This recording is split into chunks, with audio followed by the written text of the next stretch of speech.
काहे के बैली तोर जड़ छितरानी कौने गुणवाना ओ की कौने गुणवाना तोर पुनुइया मोर जानी की कौने गुणवाना तोर पुनुइया मोर जानी की कौने गुणवाना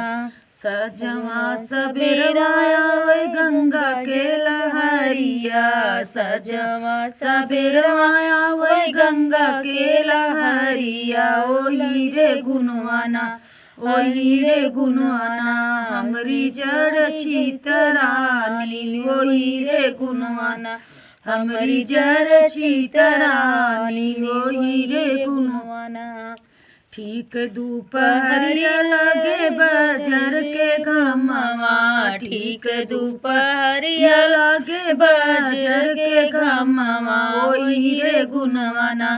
अरे ओही रे गुणवाना मोर पुनुइया मूल जानी ने वही रे गुणवाना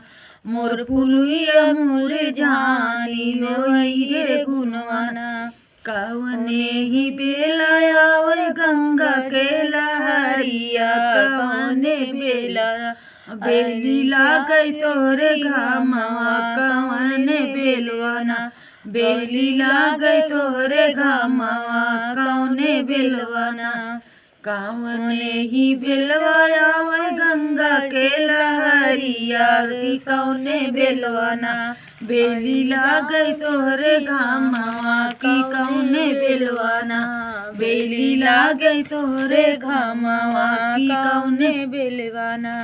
सजवा सबेरवा आवे गंगा के लहरिया सजवा सबेरवा आवे गंगा के लहरिया दोपहरिया बेलना ओ दोपहरिया बेलाला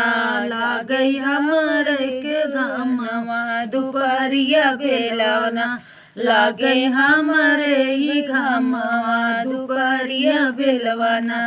पेड़वा कटाई काना बनवैयो नैया बन